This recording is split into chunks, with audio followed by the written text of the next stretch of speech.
जय राधा माधव कुंज बिहारी।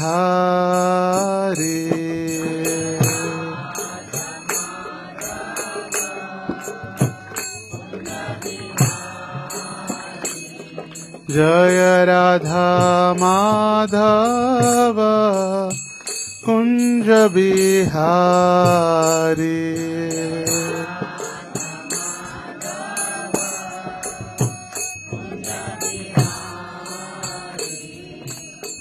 गोपी जन वल्लभ गिरिवर धारी।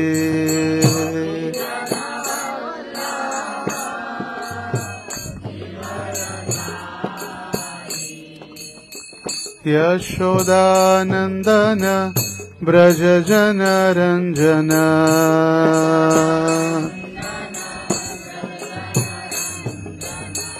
यशोदानंदन ब्रज जन रंजन।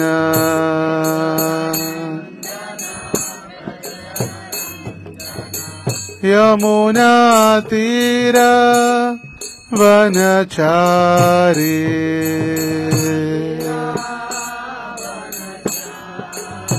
यमुना तीर वनचारी।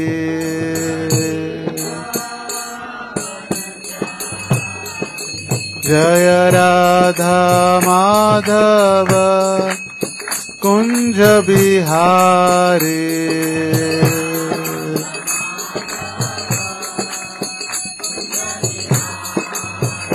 जय राधा माधव कुंज बिहारी। जय राधा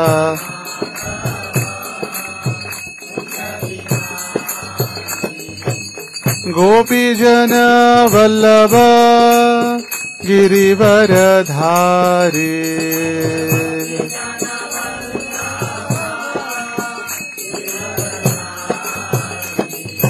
गोपी जन वल्लभ गिरिवर धारी।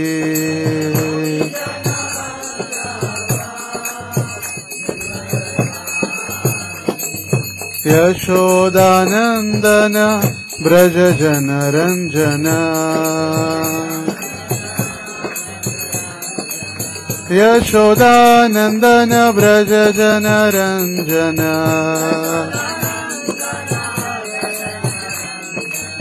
यमुना तीर वनचारी। यमुना तीर वनचारी तीर। जय राधा दामोदर राधा दामोदर राधे।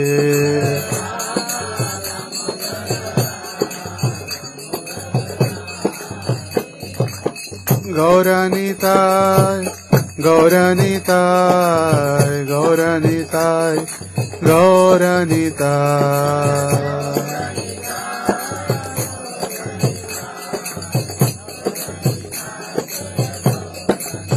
प्रभुपाद प्रभुपाद प्रभुपाद जय प्रभुपाद।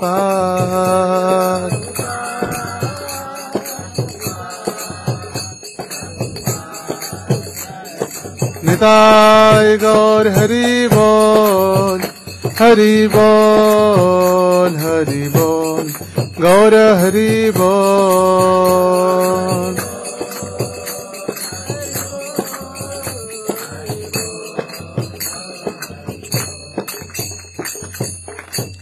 श्री हरिनाम संकीर्तन की जय।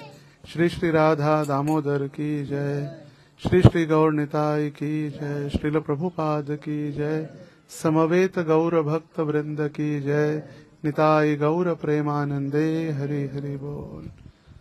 ओम नमो भगवते वासुदेवाय। ओम नमो भगवते वासुदेवाय। ओम नमो भगवते वासुदेवाय। नारायणं नमस्कृत्यं नरं चैव नरोत्तमं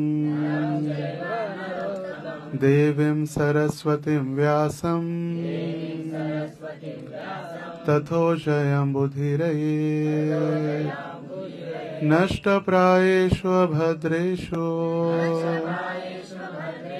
नित्यं भागवत सेवया भगवतीरुत्तमश्लोके भक्तिर्भवति नैष्ठिकीम् कृष्णाय वासुदेवाय देवकीनन्दनाय च नन्दगोपकुमाराय गोविन्दाय नमो नमः।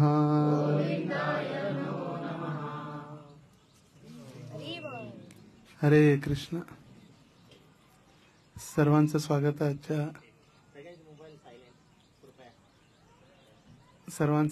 आजच्या बुधवारी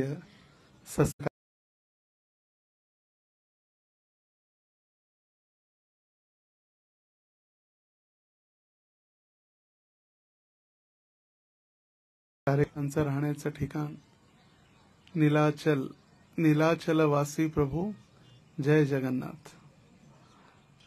तर दर बुधवारी या ठिकाणी अगदी उत्साहाने हरिनाम संकीर्तन आणि वेगवेगळे कार्यक्रम, जसं गेल्या आपण कार्तिक मध्ये सुद्धा पाहिला वार्षिकोत्सव म्हणू शकतो त्याला। वर्षातून एक जो मोठा उत्सव तो वार्षिकोत्सव, दीपदान, सीताराम लक्ष्मण हनुमान यांचा महाअभिषेक, आणि त्यानंतर बऱ्याच वेळानंतर आज पुन्हा सर्व भक्तांची सेवा करण्याची या ठिकाणी संधी प्राप्त झालेली आहे। तर आपण आपले काही प्रश्न आहेत किंवा काय ऐकायचं आहे आपण सांगू शकता, काय आपल्याला ऐकायचं आहे, किंवा काही कुणाचे प्रश्न आहेत किंवा शंका आहेत, कोणत्या विषयी आपल्याला ऐकायचं आहे आपण सांगा, आपण सेवा आदेश। यस रिकेश्री प्रभू।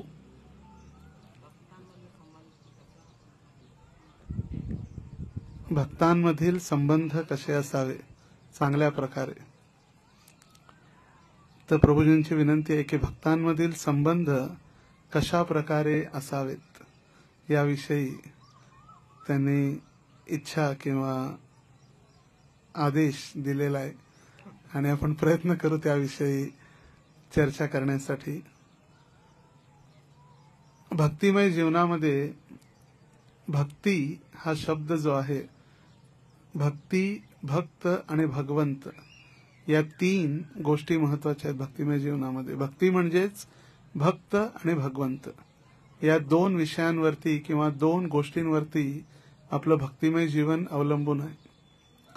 तर रूप गोस्वामींच्या मते जे भक्त किंवा जी व्यक्ती फक्त भगवंतांनाच सर्वश्रेष्ठ मानते किंवा भगवंतच माझे सर्वश्रेष्ठ आहेत, मी आणि माझे भगवंत याच्यामध्ये दुसरं तिसरं कोणी नाही, ही जी कॅटेगरी आहे सगळ्यात पहिला फक्त भगवंत आणि मी, म्हणजे त्याच्यामध्ये भक्तांचं नाही स्थान किंवा कुणाचं स्थान नाही, मी भगवंत, मी राधा दामोदर, बस, बाकी कोणी नाही। त्या पद्धतीची जी भावना आहे किंवा कल्पना आहे, संकल्पना, मानसिकता, ती कनिष्ठ अधिकारी म्हटलेलं आहे। मी आणि भगवंत आपल्याला वाटतं अरे असं कसं असू शकतं, खरं ती कनिष्ठ अधिकारीचं लक्षण आहे। जेव्हा व्यक्ती म्हणतो मी आणि माझे भगवंत, ते कनिष्ठ अधिकारी म्हटलेलं आहे शास्त्रांच्या आधारे। मध्यम अधिकारी म्हणजे जो भगवंतांवर प्रेम, भक्तांवर मैत्री, आणि जे अज्ञानी जे आहेत त्यांच्यावरती कृपा, आणि जे अपराधी जे आहेत त्यांच्यापासून उपेक्षा म्हणजे दूर अंतर ठेवतो, तो आहे मध्यम अधिकारी।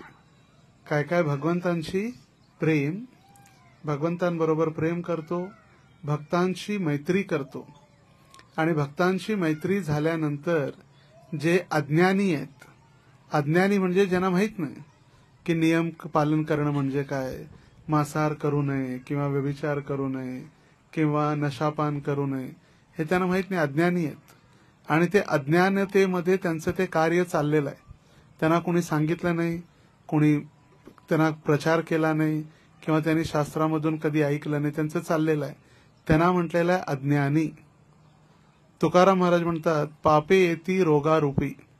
जे पाप करतात लोक, ज्यांना माहित नाही, त्यांना त्याचं फळ रोगामध्ये होतं.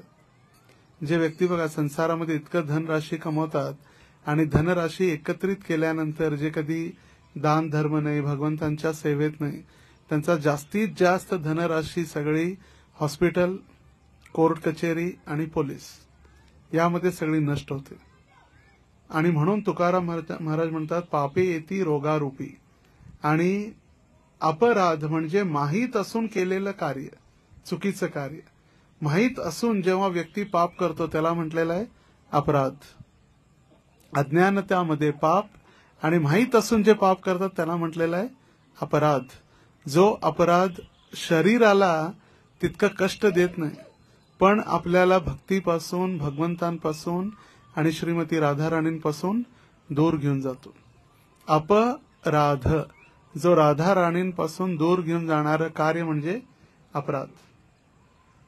आणि म्हणून भगवंतांची प्रेम, भक्तांची मैत्री, सगळ्या भक्तांना आपल्या कुटुंबातील सदस्य किंवा आपल्या परिवारातील सदस्य समजून त्यांच्याशी प्रेमानं राहणं, भक्तांची मित्रता. जे अज्ञानी आहेत, जसं म्हणालो ज्यांना माहित नाही, त्यांच्यावरती दया करणं.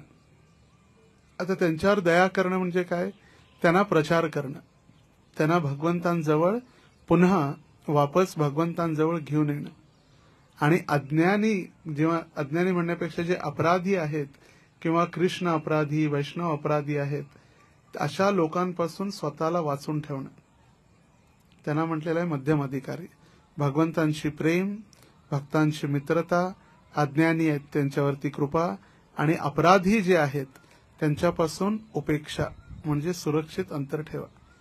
आणि जे उत्तम अधिकारी जे आहेत ते उत्तम अधिकारी म्हणजे जे स्वतःला सोडून सर्वांना शुद्ध भक्त समजतात, त्यांना म्हटलेलं आहे उत्तम अधिकारी. स्वतः नीच आहे, बाकी सगळे माझ्यापेक्षा महान आहेत. जितकेही, मग ते छोटे असतील, मुलं असतील, स्त्रिया असतील, कुणी असतील, हे सगळे भक्त माझ्यापेक्षा श्रेष्ठ आहेत आणि मी यांच्या समोर कनिष्ठ किंवा तुच्छ आहे ही भावना ठेवणं, त्याला म्हटलेलं आहे उत्तम अधिकारी. उत्तम अधिकारींचं वर्णनापैकी सगळ्यात श्रेष्ठ जर उत्तम अधिकारी कोणते असतील तर मग त्या वृंदावनातील गोपी आहेत, ज्यांनी कधीही स्वतःला भक्त समजलं नाही. ते समजायचे आम्ही तर दीनहीन, किंवा आचार्यांचे पण आपण भजन ऐकतो, आम्ही तो कंगाल कृष्ण कृष्ण बोली, धाई तव पाछे पाछे. किंवा भक्तिविनोद ठाकूर म्हणतात, ओ हे वैष्णव ठाकूर तोमार कुक्कुर पोडेची तोमार घरे. कुक्कुर म्हणजे कुत्र.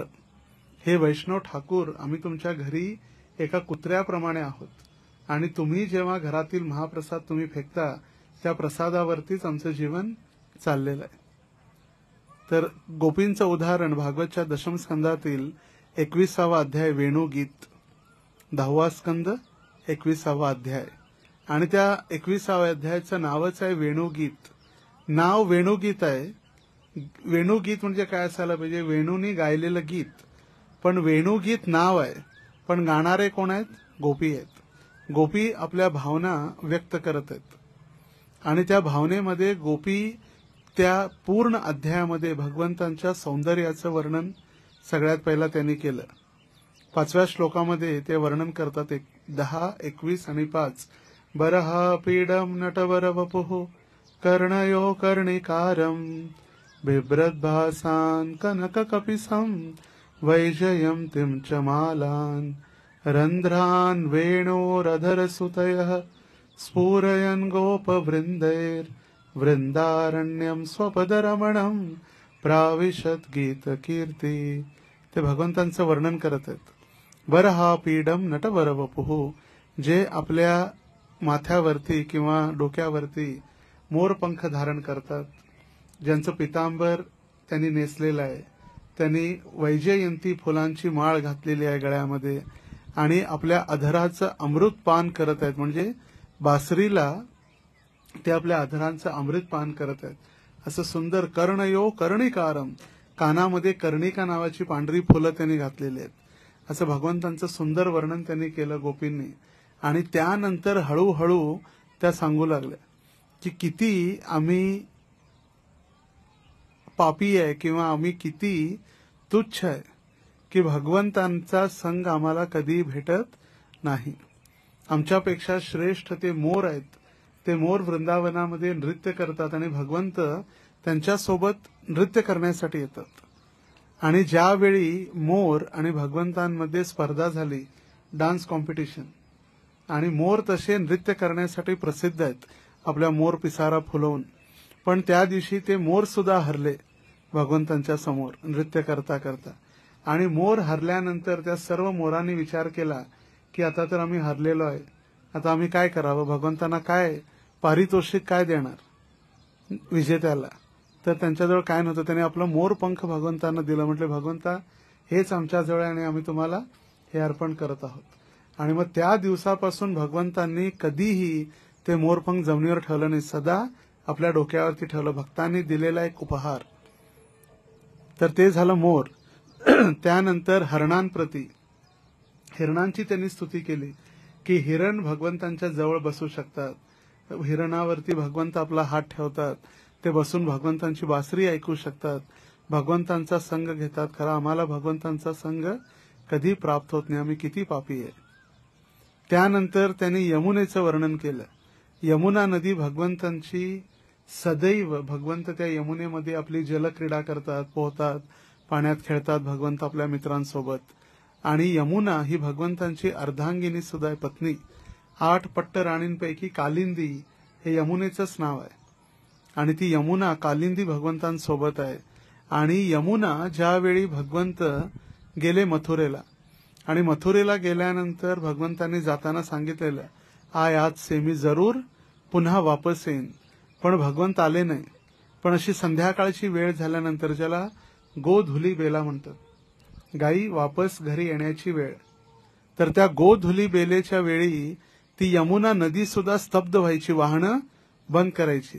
का? आपल्या आवाजाने भगवंतांनी जर बासरी वाजवली तर माझ्या आवाजाने डिस्टर्बन्स नको, व्यत्यय उत्पन्न होणार नाही, म्हणून खळखळणारी यमुना सुद्धा शांत व्हायची. तर गोपी म्हणतात हे इतके सेवा करतात, आमचा धिक्कार आहे. त्यानंतर गोपींनी वर्णन केलं गोवर्धन पर्वतचं. हंताय मद्री रबला हरिदास वर्यो यद रामकृष्ण चरण स्पर्श प्रमोदः मानम तनोति सह गो गणयोस्तयोर्यत पानीयसूय वसकंदर कंदमूलय. आणि या सगळ्या भक्तांचे मोर झाला, हरण झाले, यमुना झाले, माकड झाले, हे सगळे भक्त झाले. आता त्यांना कोण दिसलं? गोवर्धन पर्वत. हंताय मद्री रबला, किती हंत, धिक्कार आहे आमच्या जीवनाचा. आमच्यापेक्षा हरिदास वर्य, तिघांना भागवतामध्ये हरिदास म्हटलेलं आहे. उद्धव, युधिष्ठिर महाराज आणि गोवर्धन. आणि त्या तिघांमध्ये हरिदास वर्य, वर्य म्हणजे सर्वश्रेष्ठ. जसं आपण म्हणतो गुरुश्रेष्ठ, तसं सगळ्यात श्रेष्ठ जे असतात त्यांना म्हटलंय गुरु वर्य. गुरूंमध्ये जे श्रेष्ठ आहेत, तसे हरिदासांमध्ये जे श्रेष्ठ आहेत त्यांना म्हटलेलं आहे हरिदास वर्य. हंताय मद्री रबला हरिदास वर्यो यद रामकृष्ण चरण स्पर्श प्रमोदः. या ठिकाणी राम म्हणजे बलराम. बलराम आणि भगवान श्रीकृष्णांच्या चरणांचा आश्रय त्यांना दररोज प्राप्त होतो. आणि भगवंत त्या गोवर्धन पर्वतावरती आपले चरण कमल ठेवल्याबरोबर त्यांना अष्टसात्विक विकार प्रकट होतो. कुणाला? गोवर्धनला. आणि गोवर्धनच्या शरीरावरती असलेले जे रोंगटे म्हणतो आपण केस, ते केस उभे राहतात अष्टसात्विक विकार झाल्यानंतर. ते केस म्हणजे काय? गवत. तिथलं गवत असं उभारतं आनंदाने. गोवर्धन आनंदाने रडू लागतो भगवंतांच्या चरण चिन्हांचा आश्रय प्राप्त झाल्यावर. म्हणजे काय? तिथले झरे, ते झरे जे आहेत वेगवेगळे, त्या झऱ्यातलं पाणी म्हणजे गोवर्धनचे अश्रू असल्याप्रमाणे. आणि गोपी प्रार्थना करतायत की हे भगवंत किती हे भाग्यशाली आहेत. गोवर्धन पर्वत हे राम आणि कृष्णांच्या चरणांचा आश्रय प्राप्त झाल्यामुळे हे दोघांची इतक्या चांगल्या पद्धतीनं सेवा करतात की जेव्हा भगवंतांना पाणी लागतं तेव्हा सुंदर पाणी देतात पिण्यासाठी. बसण्यासाठी सुंदर मखमली गवत ज्याप्रमाणे आहे, मखमल प्रमाणे गवत आहे. भगवंतांना विश्रांती घेण्यासाठी कंदरः, कंदर म्हणजे गुफा, गुफा आहेत. आणि या ठिकाणी भगवंतांची इतक्या चांगल्या पद्धतीनं सेवा होते आणि आम्ही तर भगवंतांसाठी काहीच करू शकत नाही. आमचा धिक्कार आहे. अहो हंताय मद्रीर अबला हरिदास वर्यो यद राम कृष्ण चरण स्पर्श प्रमोद. त्यांच्या चरणांचा आश्रय प्राप्त झाल्यानंतर प्रमोद म्हणजे आनंद. प्रमोद नाव ऐकलंय का? मुलांचं नाव ठेवलं प्रमोद. करतो बिचारा कधीच सुखी नसतो, कायम दुखात असतो. प्रमोद मानम तनोती सह गो गण योस्त योर्यत. आणि फक्त भगवंतांनी कृष्णा बलरामालाच नाही तर हा गोवर्धन पर्वत त्यांचे जितकेही असंख्य असे ग्वालबाल आहेत त्या ग्वालबालांची पण सेवा करतात आणि गायींची पण सेवा करतात. आणि असा हा गोवर्धन पर्वत आहे. तर ही भावना आहे उत्तम अधिकाऱ्याची, जे कधीही स्वतःला श्रेष्ठ समजत नाहीत. ज्यावेळी एक दिवस रास मंडल मधून भगवंत रासलीला करते वेळी रासलीलेमधून निघून गेले आणि निघून गेल्यानंतर सगळ्या गोपी श्रीमती राधा राणींसहित त्या भगवंतांना शोधण्यासाठी निघाल्या. तर एका ठिकाणी भगवंतांनी चतुर्भुज नारायण रूप धारण केलेलं होतं आणि गोपीने विचारल्या, म्हटले आमचे कृष्ण बघितले, म्हटले मीच नारायण आहे, मी विष्णू आहे. म्हटले नारायण विष्णूशी आमचं काय देणं घेणं नाहीये, आम्हाला द्विभुजधारी कृष्ण जे आहेत गोपाल ते कुठं आहेत सांगा. आणि ते सोडून त्या विष्णूंची आसक्ती काय झाली नाही, नारायणाला काय प्रणाम वगैरे काय केला नाही, त्या निघून गेल्या गोपी.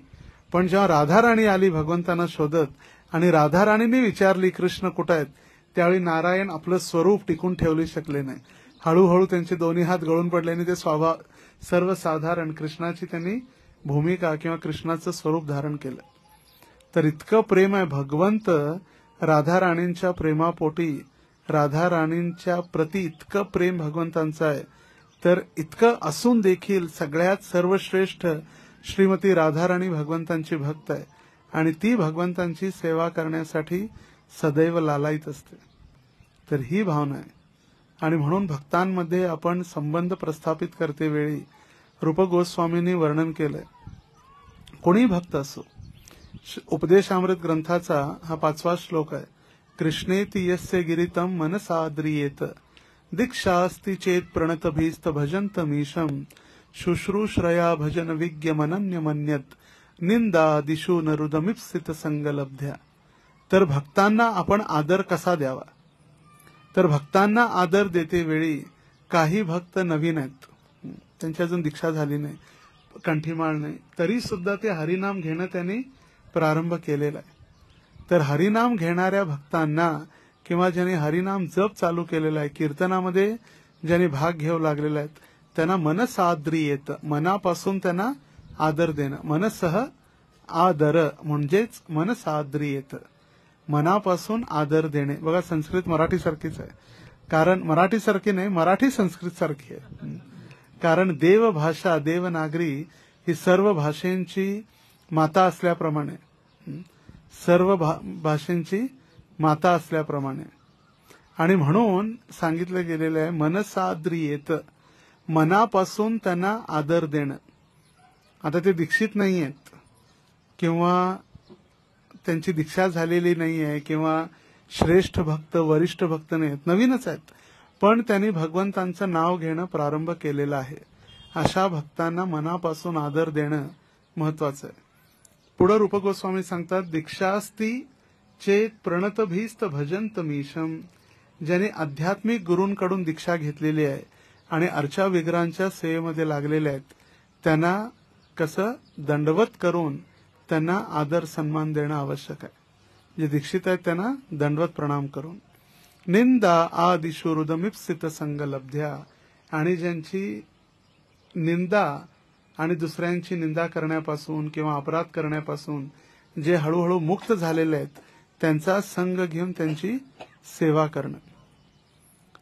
आणि त्याच पद्धतीनं हे रूप गोस्वामींच्या वर्णनानुसार जर पाहिलं तर भक्तांच्या सेवा किंवा भक्त सेवा म्हणजे गुरूंची सेवा केल्याप्रमाणे आपण भक्तांची सेवा केली पाहिजे.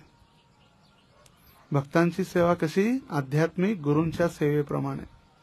जसं जे शिक्षा गुरु आहेत त्यांची सेवा दीक्षा गुरुप्रमाणे, दीक्षा गुरूंची सेवा भगवंतांप्रमाणे केली पाहिजे. भक्तांच्या मध्ये प्रेम उत्पन्न होण्यासाठी, भक्तांच्या मध्ये एकोपा एकत्रित करण्यासाठी आपण जेव्हा एकत्रित येऊन भगवंतांच्या सगळ्या भक्तांना आदर सन्मान देऊन सेवा करतो, त्यालाच म्हटलेलं आहे गुण्या गोविंदानं राहणं. गुण्या गोविंदानं, कारण गोविंद त्या सर्वांचे केंद्रबिंदू आहेत. आणि म्हणून जेव्हा आपण रविवारी जे ऐकलं प्रचेतांचं वर्णन, प्रचेतांवरती भगवंत का प्रसन्न होते, त्या सर्वांनी 10 राजा प्राचीन भरिष्याचे पुत्र होते, 10 जण. ते 10 वेगळे वेगळे स्वतंत्र युवक जरी असले तरी त्या सर्वांनी एकत्रित येऊन, त्यांचा उद्देश काय होता, भगवंतांची प्राप्ती. आणि सगळ्यांनी प्रेमानं आणि योगायोग सगळ्यांनी एकमेकाला सहकार्य करून त्यांनी भगवंतांची प्रार्थना केली, म्हणून भगवंत प्रसन्न झाले. तर सगळ्यात महत्वाचं आहे भक्तांशी आदान प्रदान. आणि जर कोणतीही सेवा जर व्यवस्थित ठेवायची असेल, त्यामध्ये सगळ्यात महत्वाचं आहे संबंध सगळ्यात चांगले असणं आवश्यक आहे. जर संबंध चांगले असतील भक्तांशी तर मग कुठल्याही सेवा ऑटोमॅटिक होतं. ऑटो मोड म्हणजे ऑटोमॅटिक हा शब्द जर ऑटोमध्ये जातो म्हणजे ऑटो मोड ज्याला म्हणतात. जसे अमेरिकेत नवीन एक कंपनी टेस्ला नामक गाडी आहे, टेस्ला. त्या गाडीला ऑटो मोड आहे. ड्रायव्हर बसल्यानंतर त्याला जर सेटिंग केलं किती स्पीडमध्ये गाडी जाणार आहे, सगळं सेट करून ऑटो मोड दिला तर त्याला काही करावं लागत नाही. क्लच दाबायचं नाही किंवा एक्सिलेटर दाबायचं नाही, गिअर चेंज करायचं नाही किंवा हँडल जे स्टेअरिंग हलवायची काही गरज नाही. ते ऑटोमॅटिक गाडी जाते. ऑटोमॅटिक मोड म्हटलंय त्याला, ऑटो मोड. सिग्नल आल्यानंतर गाडी थांबणार, टर्निंग आल्यानंतर टर्न घेणार, काही करावं लागत नाही. ऑटोमॅटिक सगळं ऑटो मोडमध्येच चालतंय. फक्त त्यांनी बसून राहायचं. फक्त ड्रायव्हर झोपू नये म्हणून एक 10-10 मिनिटांनंतर ते अलाराम देत असते की तुम्ही काय करा, फक्त स्टेअरिंगला टच करा. नंतर ड्रायव्हर झोपला तर काय होणार. तर ऑटो मोड. त्याच पद्धतीने जे भक्तांशी संबंध आपले सगळ्यात चांगले असतात, तर ते संबंध ज्यावेळी चांगले असतात त्यावेळी सेवा सुद्धा आनंदाने होतात. आणि ते संबंध टिकवून ठेवण्यासाठी कुणी उच्च जातीचा, कुणी नीच जातीचा, कुणी श्रीमंत, गरीब, काळा, गोरा, ही जी भावना आहे द्वंद्व, त्या द्वंद्वातून मुक्त होणं गरजेचं आहे. सगळ्यात महत्वाचं. हा उच्च कुळात जन्म घेतलेला आहे, हा ब्रह्मचारी आहे, हा संन्यासी आहे, हा ज्ञानी आहे, हा अज्ञानी आहे. सगळे भगवंतांच्या दृष्टीसमोर सगळेजण एकच आहेत. भगवंतांच्या पुढे आपण काय आपली संपत्ती आणि आपला बंगला, आपलं ऐश्वर काय दाखवणार आहे. भगवंतांच्या समोर, भगवंतांच्या सेवेमध्ये लक्ष्मी सहस्त्र शतसंभ्रम सेव्यमानम, लाखो लक्ष्मी भगवंतांच्या समोर हात जोडून उभारलेले आहेत. आणि अशा भगवंताला आपला एक बंगला आणि एक गाडी कधी आश्रित किंवा भगवंतांना अट्रॅक्ट करू शकत नाही. आणि म्हणून रूप गोस्वामी भक्ती रसामृत सिंधूच्या सुरुवातीलाच शुद्ध भक्तीची 6 लक्षणं सांगतात. शांद्रानंद, विशेषात्मा, शुभदा, क्लेशग्नी, आणि सगळ्यात महत्वाचं ते लक्षण सांगतात श्रीकृष्ण आकर्षिणी सह. भगवंतांना आकर्षित करणारी फक्त भक्ती आहे. आणि भगवंतांची भक्ती करण्यासाठी सगळ्यात महत्वाचे आहे ते म्हणजे भक्त आहेत. कारण भक्ती म्हणजे काय आपल्याला माहितच नाही. जे भगवंतांचे भक्त आहेत ते आपल्याला क्षणोक्षणी मार्गदर्शन करतात सेवा करण्यासाठी. भगवंतांच्या कार्यामध्ये जेव्हा लावतात त्याला म्हटलेलं आहे भक्ती. आणि भगवंतांना जोडणारी जे ट्रॅक आहे किंवा रस्ता आहे ते म्हणजे कोण आहेत, भक्त आहेत. भक्ती आणि भगवंतांना जोडून देणारा जो कनेक्शन पॉइंट आहे ते म्हणजे कोण आहेत, भक्त आहेत. जर भगवंत जर पॉवर स्टेशन असतील, पॉवर हाऊस जे असतात ना इलेक्ट्रिकचे पॉवर हाऊस, ते जर भगवंत आहेत, आणि भक्ती जर आपल्या घरातील लाईट्स असतील तर ते पेटून देणारं जे कनेक्शन जे आहे ते वैष्णव आणि गुरु आचार्य वृंद आहेत. तेच भक्त. आपण कधी भगवंतांना पाहिलंय का? कोणी पाहिले भगवंतांना प्रत्यक्ष रूपामध्ये? कोण सौभाग्यशाली ज्यांना वाटते की अरे मी भगवंतांचं दर्शन घेतलेलं आहे. राधा दामोदर मंदिरात गेल्यानंतर दामोदर साक्षात प्रकट झाले, बासुरी वाजू लागले आणि ती बासुरी ऐकायला आली, असं कधी झाले नाही. आपण कोणी भाग्यशाली जीव जे आहेत ज्यांनी प्रभुपादांना पाहिलं नाही, पण आपण प्रभुपादांना नाही पाहिलं, भगवंतांना नाही पाहिलं, तरी सुद्धा आपण भगवंतांची भक्ती करतो का? कारण वैष्णवांनी आपल्याला शिकवले, वैष्णवांनी आपल्याला भगवंतांजवळ घेऊन गेले, वैष्णवांनी भगवंतांना प्रार्थना केली, या बद्ध जीवाला आपल्या चरणामध्ये आश्रय द्या. त्या गुरु महाराजांनी आश्रय दिला भगवंतांच्या चरणी. त्यामुळे वैष्णवांचे जे कार्य आहे, आपण तसं पाहता गुरु महाराजांना पण पाहिलेलं नसतं, पण जे आपल्या सभोवताली जे भक्त असतात ते भक्तच आपल्याला सांगतात की कसा प्रणाम करायचा. या मंदिरला बुधवारी सत्संग आहे, या चालेल, तुम्ही काय चहा प्या, सगळं करा, खरं सत्संगला या. मग सत्संगला आल्यानंतर हळूहळू सगळ्या वाईट गोष्टी आपोआप कमी होऊ लागतात. मग जप वाढू लागतो, मग हळूहळू 16 माळापर्यंत पोहोचतो, मग दीक्षेसाठी नाव येतं, मग हळूहळू ज्या सगळ्या वाईट गोष्टी आहेत त्या आपोआप न कळत सुटून जातात. आणि कळत सुद्धा नाही. आपण चहा सोडून 5 वर्ष झाली, मांसाहार सोडून 5 वर्ष झाली, कळत सुद्धा नाही. हे कुणाचं श्रेय आहे? भक्तांचं श्रेय आहे, ज्यांनी आपल्याला गुरूंजवळ, प्रभुपादांजवळ, भगवंतांजवळ पोहोचवलं. म्हणजे किती महत्वाची भूमिका आहे भक्तांची आपल्या जीवनात. गुरु जे आदेश देतात त्या आदेशांचं पालन कसं करावं हे आपल्या आसपासचे भक्त आणि शिक्षा गुरु आपल्याला सांगतात. जे वरिष्ठ भक्त आहेत ते सांगतात गुरूंनी आदेश दिलेला आहे, ध्यानपूर्वक जप करा, गुरु आदेश देतात. पण कसा करायचा? ध्यानपूर्वक म्हणजे काय? ध्यानपूर्वक जप करणं म्हणजे त्याची व्याख्या काय?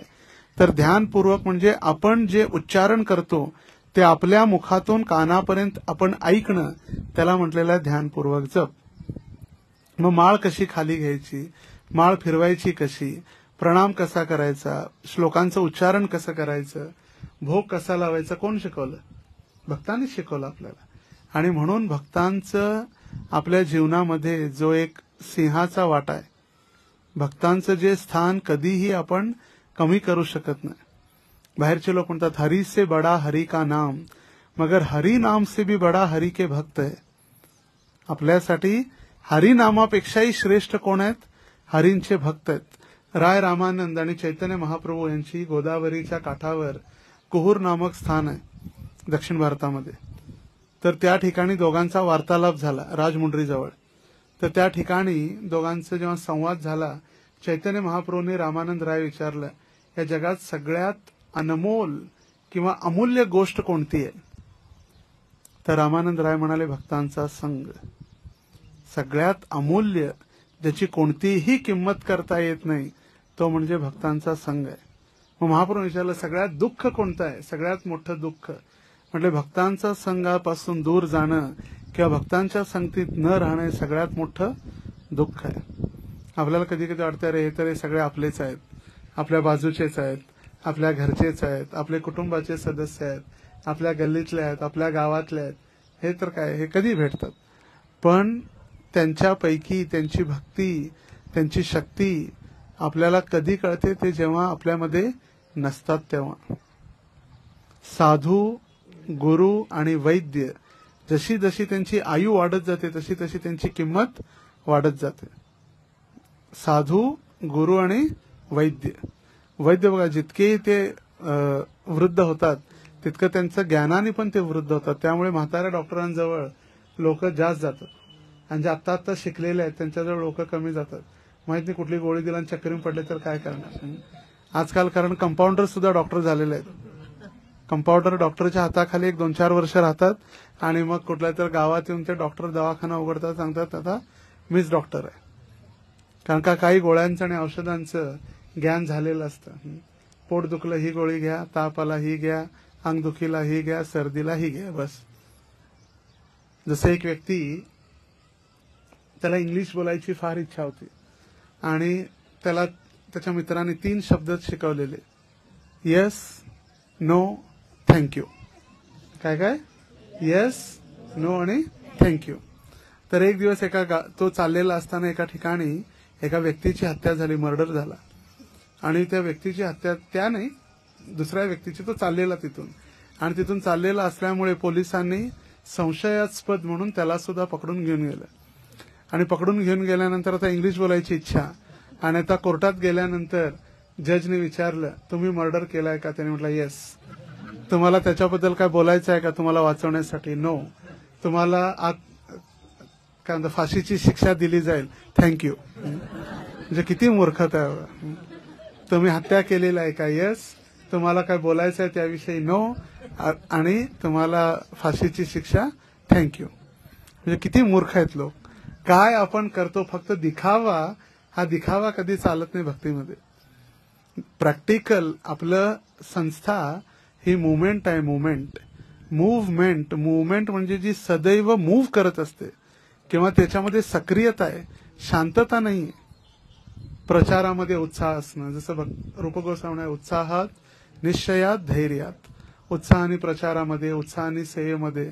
तो उत्साह भक्तांच्या संगतीत आल्यानंतरच राहणार आहे. बाहेरच्या लोकांच्यात उत्साह असतो कधी कधीच नाही. त्यांचा उत्साह मग फिल्म बघण्यासाठी, थिएटरला जाण्यासाठी, फिरण्यासाठी, गार्डनला जाण्यासाठी, मित्रांबरोबर फिरण्यासाठी. त्यांच्या यात्रा कुठल्या असतात? गोवा, उटी ह्या यात्रा असतात. आपल्या यात्रा कुठे असतात? वृंदावन, पुरी, मायापूर ह्या आपल्या यात्रा. कार्य तेच आहे, पण भक्तांच्या संगतीमध्ये असल्यामुळे आपल्याला भगवंतांच्या एक संरक्षण प्राप्त होतं, आणि त्या संरक्षणामध्ये भक्तांच्या अधीन असल्यामुळे आपण भगवंतांची भक्ती सरळ पद्धतीनं करू शकतो. कठीण परिस्थिती येत नाही. जसं आता बघा, आपण सगळेजण भक्त आहे. आता या ठिकाणी प्रसाद जो आहे, कोणी एकाने जरी बनवला किंवा सगळ्यांनी मिळून एकत्र जरी बनवला तर माहित आहे सगळ्यांना हा पवित्र आहे, प्रसाद आहे. पण तोच जर एकटा व्यक्ती अभक्तांच्या ठिकाणी असेल तर त्याला किती विचार करावा लागतो. कोणता मसाला आहे, काय घातलेला आहे, कोणी बनवलेला आहे. लिहिलेलं तर असतं शुद्ध शाकाहारी आणि मांसाहारी, बोर्डवर लिहिलेलं आहे, पण ती शुद्धता आहे का तिथं? जरी वेगळं किचन जरी असलं, कधी चमचे कधी मिक्स होतात. कधी कधी आपण विचार करत नाही, कधी कुणाच्या घरी वगैरे चमचे आपण वापरतो. घरात खाणारे सुद्धा, वाढणारे नाही, सर्व्हिंग स्पून नाही, खाणारे. तर ते खाणारे चमचे सुद्धा बघा, हॉटेलमध्ये वगैरे जातात लोक, आनंदाने खातात, पण तो कोणता चमचा हजारो लोकांच्या तोंडात गेलेला आहे. कधी चिंतन जर केलेलं असेल तर तो चमचा कधी किती जणांच्या तोंडात गेलेला असेल. आपल्याला वाटतं आता धुवून दिलाय, पण तो मांसाहार करणाऱ्याच्या तोंडातून पण बाहेर आलाय, गोमांस खाणाऱ्याच्या तोंडातून पण बाहेर आलेला आहे, किती जणांच्या. आणि म्हणून म्हटलेला हा जो आपला चमचा आहे हा फक्त आपल्याच तोंडात गेलेला आहे. म्हणून भारतीय पद्धती जी आहे, वैदिक पद्धती, तिचा चमचा म्हणजे आपला हात आहे. आणि जेव्हा हाताने आपण मुखात घालतो तेव्हापासूनच त्याचं डायजेशनची पहिली स्टेप आहे मुखात घालणं. भारतीय पद्धतीमध्ये बसून, उभारून नाही, उभारून जी पद्धती आहे त्याला काय म्हणतो इंग्लिशमध्ये? Buffet system. ती बफेलो सिस्टम आहे, बफे सिस्टम नाही. त्या म्हशी आणि त्या गायी असतात त्या उभारून चरत असतात. बफेलो म्हणजे म्हस आहे, म्हस. त्या म्हशीसारख्या सिस्टम आहेत, उभारून चरत राहणं. आणि म्हणून या सगळ्या गोष्टी आपल्याला भक्तांच्या अधीन प्राप्त झालेल्या आहेत. जसं म्हटलं, हरी से बडा हरी का नाम, पण हरी नाम से बडे कोण आहे? हरी के भक्त. आता ज्वलंत उदाहरण आहे भागवतच्या 5व्या स्कंदामध्ये जे भरत महाराज आहेत. भरत महाराजांविषयी वर्णन केलेलं आहे. त्यांनी शौच क्रियेला जाऊन आल्यानंतर व्यक्ती मागे वळून बघत नाही. टॉयलेटमध्ये कोणी बघताय का किती रंग आहे, कसा आहे, किती वजन आहे, किती सुगंध आपण पाहतो? कधीच नाही. आपण विचार सुद्धा करत नाही अशा गोष्टीचा. आणि लगेच तो त्या स्थानातून, शौचालयातून व्यक्ती बाहेर जातो, मागे न वळून पाहता. त्याच पद्धतीनं भरत महाराजांनी देखील आपलं संपूर्ण ऐश्वर्य, संपत्तीचा त्याग केला. एकदा सुद्धा ते मागे वळून बघितले नाही. आम्हाला जर घर सोडून 8 दिवस गावाला जायचं म्हणलं, आपण 10 वेळा बघतो कुलूप लागलाय की नाही, कडक लॉक ओढून 10 वेळा त्याला बघतो कुलूप बरोबर लागलाय की नाही, कड्या लागलेत की नाही. त्यांनी पूर्ण आपलं ऐश्वर्य सोडून दिलं, एकदाही मागे वळून बघितले नाही. पण भावभक्तीमध्ये पोचलेले भरत महाराज ज्यावेळी गंडकी नदीच्या काठावरती पोचले उत्तर भारतामध्ये, तर ते कशाप्रती आसक्त झाले? हरणाप्रती. आणि ते हरण जे आहे त्या हरणाला ते चिंता करू लागले. ज्यावेळी ते ध्यान करायचे आणि ध्यान करते वेळी ते स्मरण कुणाचं व्हायला पाहिजे? भगवंतांचं. जेव्हा आपण गायत्री करतो किंवा नामस्मरण करतो, स्मरण कुणाचं व्हायला पाहिजे? भगवंतांचं.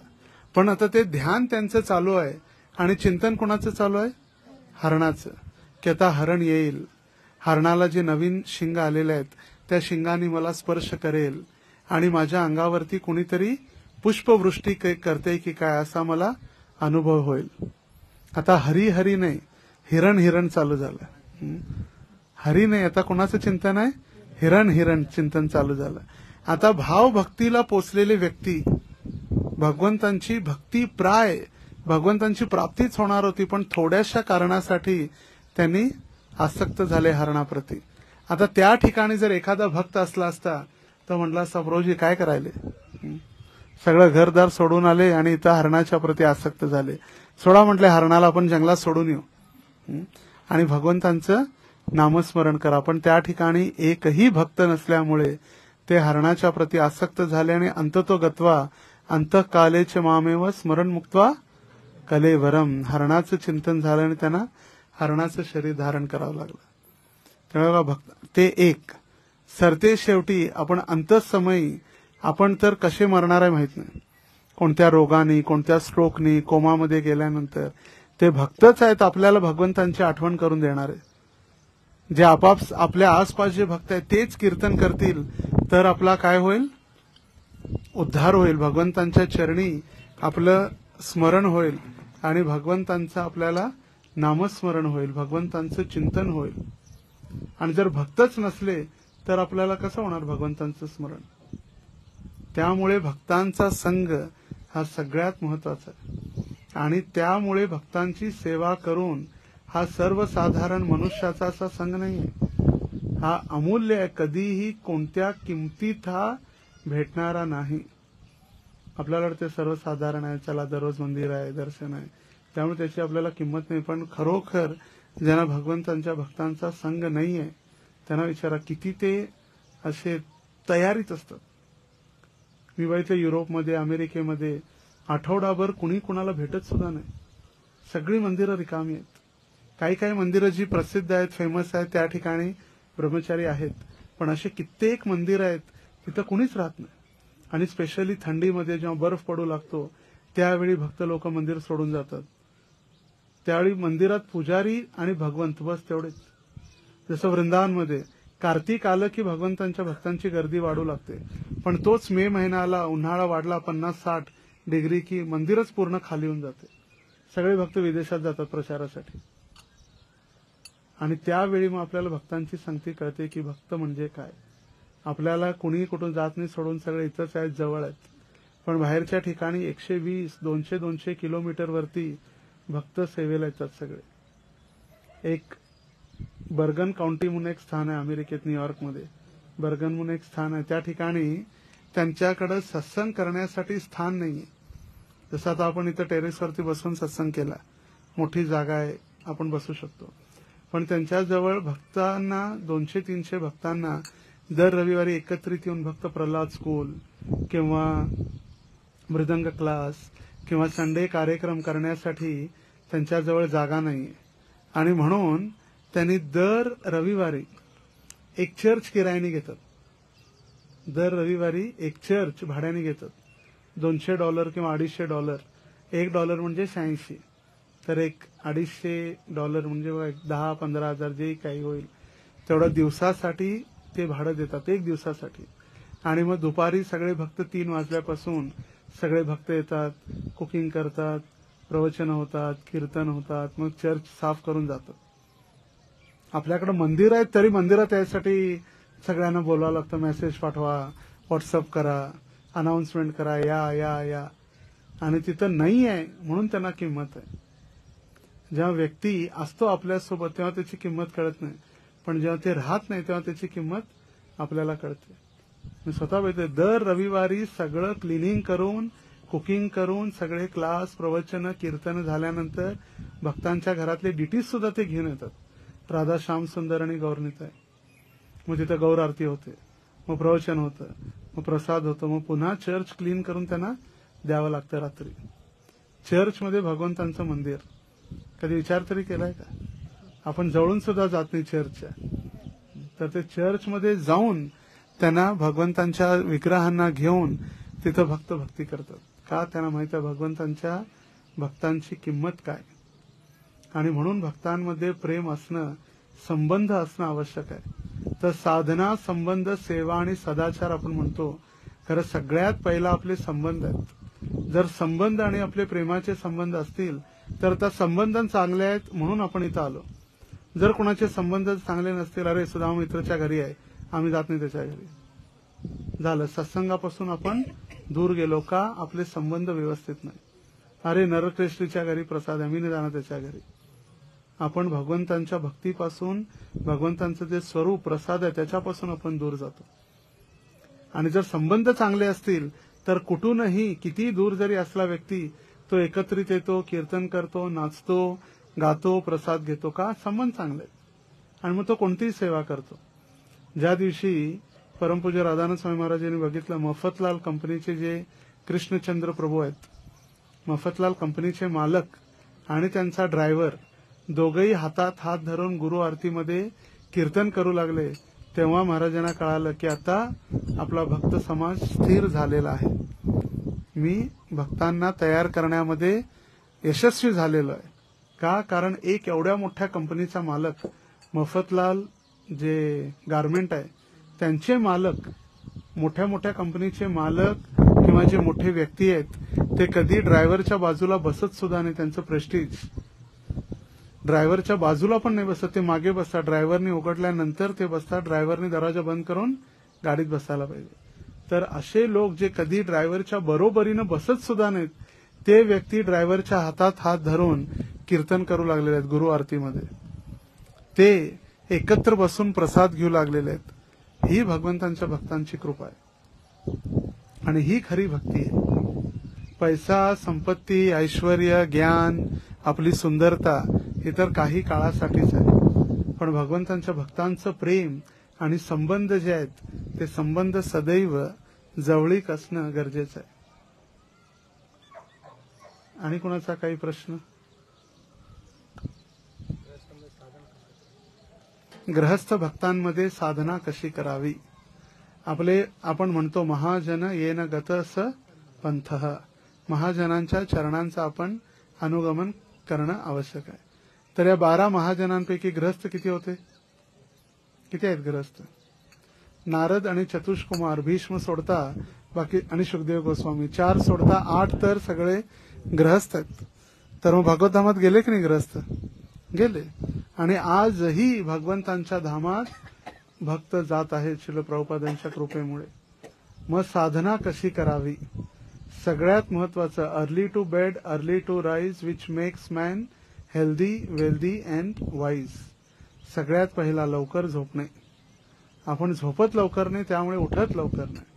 आणि लवकर झोपल्यामुळे व्यक्ती हेल्दी म्हणजे शक्तिशाली शरीरानं, वेल्दी म्हणजे संपत्तीनं, वाईज म्हणजे बुद्धीनं, तिन्हीने तो प्रगती करू शकतो. Healthy, wealthy and wise. Wise म्हणजे बुद्धिमान, हेल्दी म्हणजे ताकदवान आणि वेल्दी म्हणजे संसारिक जी संपत्ती आहे ती संपत्ती सुद्धा वाढते. तर सगळ्यात पहिला लवकर झोपणं. रात्री 10, 10:30, 11, 12 नाही, मॅक्सिमम 10. सगळ्यांना आजकाल भक्तांमध्ये पण सवय लागली 11, 10 पर्यंत दाबून जेवायचं, रात्री 11 पर्यंत कट्ट्यावर बसून चर्चा करायच्या गावच्या, कोण काय झालं त्याचा काही संबंध नाही. कोण निवडून आलं, कोण हरलं, कोण मॅच जिंकला, आपल्याला काहीही प्राप्त होणार नाही. काय मिळणार आहे आपल्याला? कोणी जिंकलं म्हणून आपल्याला राशन आणून देणार आहे? नाही, आपल्यालाच काम करणं. त्यामुळे सगळ्यात पहिला रात्री लवकर झोपणं. दुसऱ्या दिवशी सकाळी जे आपलं कॅलेंडर आहे किंवा दिनचर्या, टाइम फिक्स करणं. आपल्याला कशासाठी आपण स्केड्युल करत नाही आपल्या वेळेचं, त्यामुळे आपली वेळ कुठं निघून जाते आपल्याला कळतच नाही. मला एकदा आठवतंय 2016-17 मध्ये एकदा परमपूज्य भक्तिचारू महाराज गुडगावला आलेले होते. गुडगावला. आणि गुडगावला आल्यानंतर गुडगाव आणि नोएडा जवळजवळ 2-2.5 तास लागतात ट्रॅफिकमध्ये जायसाठी. तर 2.5 तासाचा प्रवास करून आम्ही महाराजांना भेटायसाठी गेलो. आम्हाला कळालं महाराज एकांच्या घरी उतरलेत म्हणून. आणि तिथे गेल्यानंतर महाराज होते, महाराजांचं दर्शन केलं, महाराजांना हार घातला, महाराजांनी प्रसाद दिला. महाराज म्हटले थँक्यू व्हेरी मच, तुम्ही आले इतक्या दूर, पण माझी मीटिंग आहे. म्हणजे कधीही जे भक्त आहेत आपला वेळ व्यर्थ घालवत नाहीत. राधेश्याम प्रभू सांगत होते एक दिवस, म्हटले जर कोणी मला सकाळी 6 वाजता भेटायला आलं, म्हटले फॉरगेट अबाउट इट, मी कुणालाच भेटत नाही, किती महत्वाचा असला तरी. माझ्या साधनेच्या वेळेमध्ये मी कुणालाही भेटू देत नाही, कुणाशीही चर्चा करत नाही. 9 नंतर जे काही मॅनेजमेंट किंवा जे भेटायचं असेल तर आपणही वेळ घालून घेणं आवश्यक आहे. आपल्याला माहित आहे जर लहान मुलं आपल्याला त्रास देतात, उठल्यानंतर जप करू देत नाहीत, तर आपण ते उठण्या अगोदर जप करणं आवश्यक आहे. मुलं उठून गोंधळ घालण्या अगोदर मग तुम्ही आंघोळ करा न करा तो वेगळी गोष्ट, पाणी नाही 8 दिवसातून येतं तो एक मोठा प्रश्न आहे. पण जरी आंघोळ नाही झाली तरी हातपाय धुवून आपण जप तरी करू शकतो. आणि म्हणून तर गुरु महाराजांनी दररोज हे झूम सेशन चालू केलेलं आहे, प्रॅक्टिकल आहे सगळ्यांसाठी.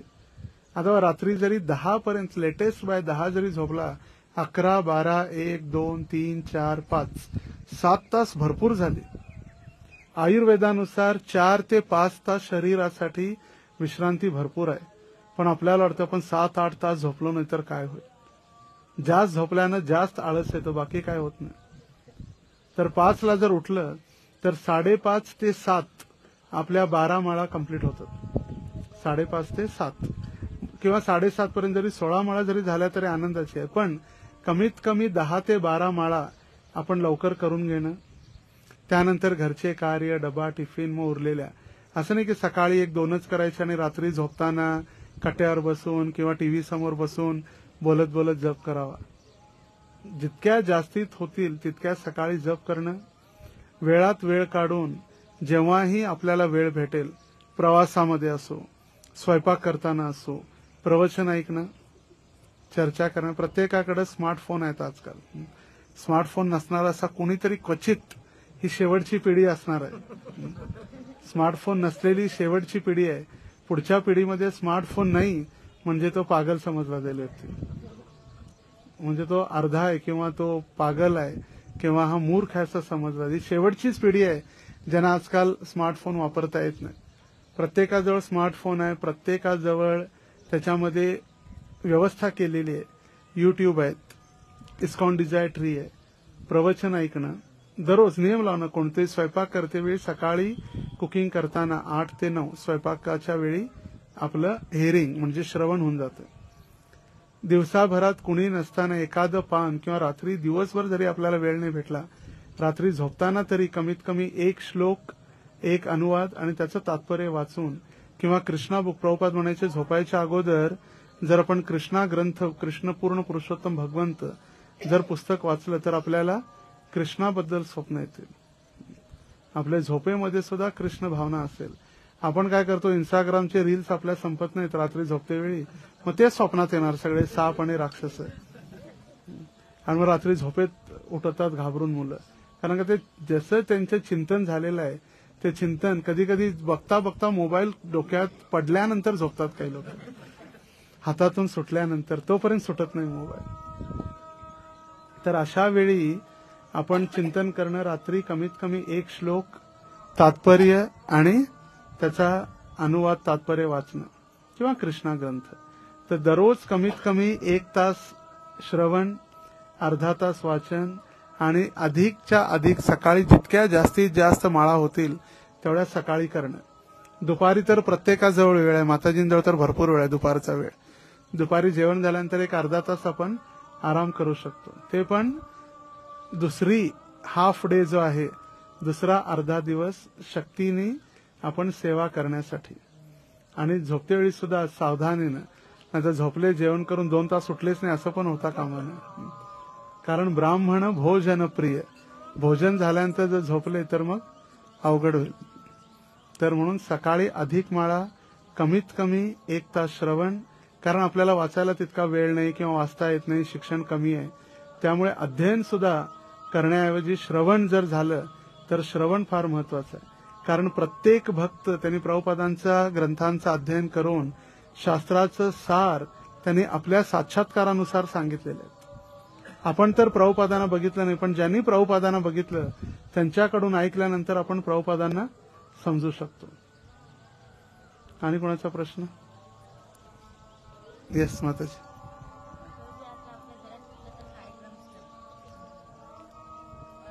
पाहुण्यांचा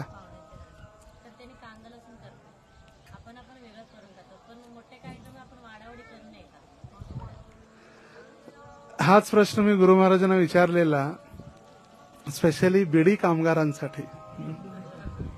बीडी कामगारांसाठी, कारण का मध्ये बरेच नियम होते की बीडी बनवण्याशिवाय पर्याय नाही, बीडी नाही बनवलं तर त्यांना घर राहण्यासाठी घर भेटत नाही, किंवा जर दीक्षा घ्यायची तर बीडी बनवायची नाही. सुरुवातीच्या काळात हे भरपूर प्रश्न असायचे. मी गुरु महाराजांना विचार, महाराज काय करायचं? तर गुरु महाराजांनी एक उदाहरण दिलं. एकादशीच्या दिवशी आपण अन्न खात पण नाही आणि अन्न आपण वितरण पण करत नाही, का? त्याचं पाप लागतं. त्याच पद्धतीनं आपण करू पण नाही आणि आपण बीडी बनवू पण नाही. ओढायचं तर दूरची गोष्ट, आपण ओढू पण नाही आणि बनवू पण नाही. मग अशा वेळी आपण एक दुसरा पर्यायी मार्ग अवलंबन करू शकतो. जसं चादर आहे, टॉवेल आहे, जो टेक्सटाईल इंडस्ट्रीचा. पण जर पर्यायच नाही, केल्याशिवाय भाग नाही. जसं म्हटलं जातं, ईट मीट बट प्रीच. मांसाहार करा, खरं प्रचार करा. याचा अर्थ काय? पृथ्वीवरती एकही हिरवं पान ज्यावेळी नसेल, एकही फळ नसेल, एकही फूल नसेल, एकही पान नसेल, त्यावेळी आपण मांस खाऊ शकतो. खरं आपण प्रचार करणं आवश्यक आहे. तर आपला जो प्रश्न आहे वाढायचा की नाही, जितकं टाळता येईल तितकं चांगलं आहे. कारण भगवद्गीतेनुसार जे प्राणी विकणारा, बकरी विकणारा, बकरी विकत घेणारा, बकरीला कापणारा, बकरीचं मांस विकणारा, बकरीचं मांस घेऊन जाणारा, शिजवणारा आणि खाणारा, 7 जणांना सारखंच पाप लागतं. फक्त कापणाऱ्यालाच नाही, बकरी विकणाऱ्याला, बकरी विकत घेणाऱ्याला, बकरी कापणाऱ्याला, ते कापलेलं मांस खरेदी करणाऱ्याला, ते घेऊन जाणाऱ्याला, शिजवणाऱ्याला आणि खाणाऱ्याला, 7 जणांना समान पाप आहे. त्यामुळे जितकं टाळता येईल तितकं चांगलं आहे. मग अशा कार्यक्रमात आपण काय करू शकतो? त्यांच्या पूजा घरामध्ये साफसफाई करणं, किंवा आलेल्या पाहुण्यांना बसवणं, त्यांना पाणी देणं, किंवा पत्राळ्या उचलणं, ह्या नम्रसेवा आपण करू शकतो. जर वाढण्याचं वगैरे जर आपल्याला टाळायचं असेल तर. आणि जर पर्यायच नसेल, आपला घर आहे, तर मग थोडीफार सेवा करून जितक्या लवकर, जसं ह्याचं पण उदाहरण दिलं जातं, आपलं जे कमळाचं पान आहे, कमळ जे आहे ते कमळ कधीही दलदलीमध्ये येते. कमळ कशामध्ये येते? दलदलीमध्ये. पण ते आपल्या पानावरती त्या दलदलीचा किंवा पाण्याचा एकही थेंब त्याच्यावर टिकू देत नाही. ते दलदलीत राहून अलिप्त राहतं. तसं आपणही संसारामध्ये राहून अलिप्त असणं आवश्यक आहे. जसं नौका पाण्यामध्ये शोभून दिसते, जमिनीवर जर आणून ठेवली नौका किंवा बोट, त्याची काही किंमत राहत नाही, मुलं खेळून तोडून देतील. पण तीच नौका जर पाण्यात असेल तर तिची किंमत आहे. पण नौका पाण्यात ठेवून त्या नौकेमध्ये पाणी यायला नाही द्यायला पाहिजे. जर त्या नौकेत पाणी आलं तर नौका बुडणार. म्हणून आपण संसारात राहून संसारी व्हायचं नाही. संसारात राहून आपण जितकं होईल तितकं संसारापासून विलग राहण्याचा प्रयत्न करणं आवश्यक आहे. पण जिथं पर्याय नसेल, जिथं आपली जबाबदारी आहे, कर्तव्य आहे, किंवा कौटुंबिक जबाबदारी आहेत, आपलं नातं आहे, तिथं थोडंफार मग अशा वेळी सेवा करणं तो आपला धर्म बनतो. जसं उदाहरण, जर एखादा कॉलेजचा विद्यार्थी बेसमध्ये राहिला, आता बेस असतात ना कॉलेजच्या बेस, तिथं बेसमध्ये राहिला 1 वर्षभर, आणि कॉलेजच्या सुट्टीमध्ये जर घरी गेला आणि आई म्हटली, जर मी तुझ्यासाठी हलवा पुरी बनवलेला आहे, तो म्हटला, माँ तू माँ नहीं तू माया हो, कितनी सारी मेरी माँ होकर चली गई, किती माझ्या आई झाल्या, असं जर म्हटलं तर मग ते अपराधपणा आहे आणि एक मूर्खतेचं लक्षण आहे. आईची ममता असल्यामुळे ती ममतेनं आई आपल्या मुलासाठी जेवण बनवणार, पण काय बनवायचं, काय खायचं ते आपल्या हातात आहे. आणि अशा वेळी आपण टिफिन घेऊन जातो, किंवा भगवंतांचा प्रसादच आपण सगळ्यांसाठी बनवलं तर चांगलं आहे. कधी कधी आमच्या पाहुण्यांमध्ये कार्यक्रम होत असतात, वास्तुशांती किंवा काय, मी त्यांना सांगतो, जर मला बोलवत असाल तर पूर्ण कुकिंग बिना कांदा लसूणचं करायचं आणि भोग लावायचं. तुम्ही कुकिंग करा बिना कांदा लसूणचं, आम्ही नैवेद्य दाखवतो आणि मग नंतर सगळ्यांना प्रसाद द्या. 2 जरी असले तरी पण गडबड होण्याची शक्यता आहे. भक्तांचं वेगळं कुकिंग, बाहेरच्यांचं वेगळं कुकिंग, चमचे, चाकू, विळी, भांडी, कुठं बदलणार आहे आपण? सगळं कुठं ना कुठं तरी मिक्स होतेच. एकादशी दिवशी काही मंदिरामध्ये एकादशीचं पण बनायचं, द्वादशीचं पण बनायचं कुकिंग राजभोग. द्वादशीतला एक तांदळाचा कण जरी चुकून पडला तरी सगळ्यांची एकादशी नष्ट होते. म्हणून आम्ही नियम लावला की एकादशीला द्वादशीचं बनवायचंच, एकादशीला अन्नप्रसाद बनवायचंच नाही. भगवंतांना पण चेंज काहीतरी एक अक्षतयामुळे. म्हणून आपण एकादशी दिवशी शिवजी मंदिरात, लक्ष्मी गणपती मंदिरात चरणामृत घेत नाही का? कारण तिथली पूजा किंवा संकल्पच अक्षतेने होतो. मग त्या अक्षता सगळ्या पडलेल्या असतात, तिथंच अभिषेक होतो. मग त्या अक्षता सहितच ते चरणामृत वितरण केलं जातं. मग त्यामुळे एकादशी आपली तुटते. म्हणून आपण काळजीपूर्वक नियमांचं पालन करणं आवश्यक आहे. यस प्रभू. आदि गिरिराज.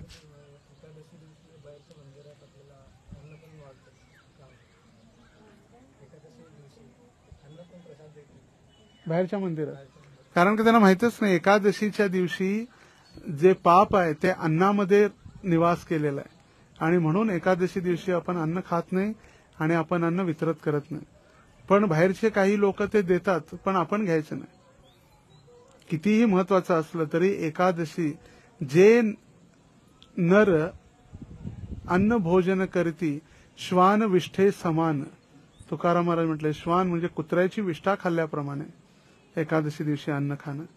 त्यामुळे जाऊन प्रणाम करणं, येणं, प्रेमाने जर समजावून सांगितलं, ऐकले ठीक आहे, नाही ऐकले त्यांचे कर्म आहेत. जसं तिरुपती बालाजी टीटीडी मंदिरामध्ये कांदा लसूण अगोदर वापरायचे, पण परमपूज्य जयपताका स्वामी महाराजांनी विनंती केल्यानंतर त्यांनी ते बंद केलं. त्यामुळे आपण तिथं प्रसाद घेऊ शकतो. खरं विठ्ठल मंदिरवाल्याने अगोदर बंद केलं, आता पुन्हा चालू केलं, त्यामुळे आपण तिथं प्रसाद घेऊ शकत नाही. अन्न परब्रह्म आहे. कुणासाठी? भगवंतांचं स्वरूप आहे, भगवंतांचा एक महाप्रसाद आहे. पण एकादशी दिवशी नाही. प्रसाद आहे तसं बघितलं सगळंच. बाहेरचे लोक म्हणतात कांदा मुळा भाजी अवघी विठाई माझी. कांदा मुळा भाजी आहे म्हणून आम्ही खातो, नाही. कंदमुळे भाजी, कंदमुळे. काही लोक म्हणतात प्रभू रामचंद्रांनी हरणाचं मांस खाल्लं. कधीच नाही. ही सगळी भ्रांत धारणा आणि मूर्खता आहे. सगळे म्हणतात शिवजी भांग पिले. शिवजींनी भांग नाही पिलं, शिवजींनी हलाहल विष पान केलं. लोकांनी काय केलंय, आपल्याला जे आवडतंय त्या पद्धतीनं नियम बनवलेले आहेत. आपल्याला जे आवडते त्या पद्धतीनं त्यांनी नियम बनवण्याचा प्रयत्न केलेला आहे आणि सगळे नियम आपल्याला दिलेले आहेत. आणि म्हणून त्यामुळे लोक धर्म जो आहे तो पथभ्रष्ट झालेला आहे.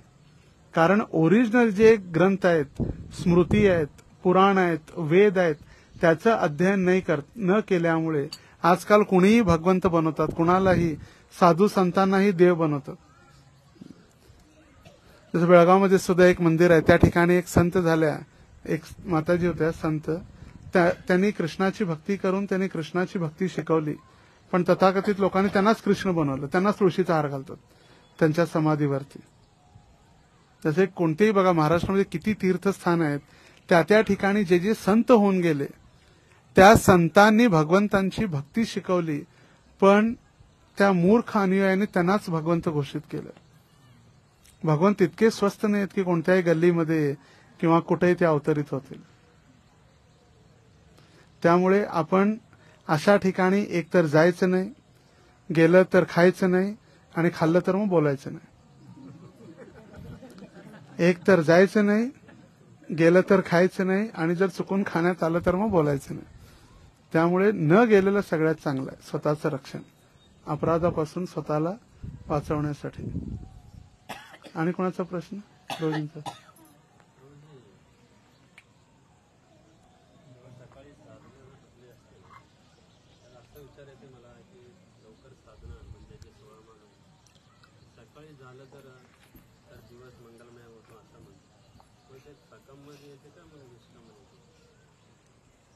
त्याच्यामध्ये पण दोन भाग आहेत. एक जबाबदारी टळली म्हणणारे, एक बस झाला, आता 16 माळा झाला, दिवसभर आता माळेला हात लावायचं टेन्शन नाही. मग ती मूर्खता किंवा एक निष्काळजीपणा आहे. जबरदस्ती केल्यानं, आता गुरुना वचन दिलंय म्हणून. पण खरोखर रूप गोस्वामी म्हणतात तोंडे तांडविनी तनुभृते तोंडावली लब्धये. भगवंता मला इतके मुख द्या इतके तोंड द्या, इतक्या जीवा द्या की मी दिवस रात्र तुमचं नामस्मरण करू.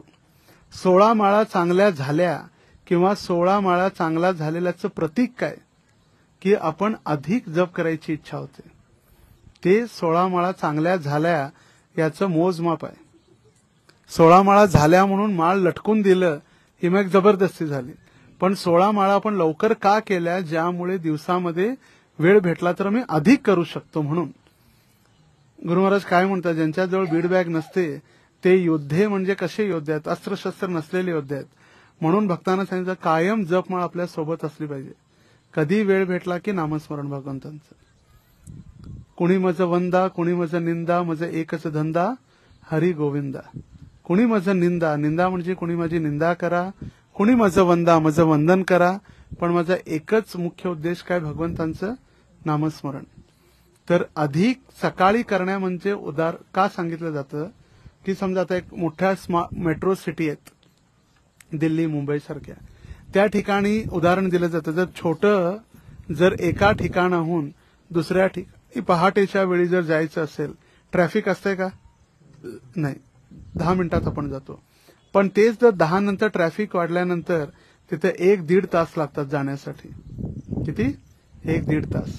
त्याच पद्धतीनं प्रातःकाळी आपल्या मनामध्ये आणि आपल्या बुद्धीमध्ये ट्रॅफिक नसते, त्यामुळे आपली साधना चांगली होते.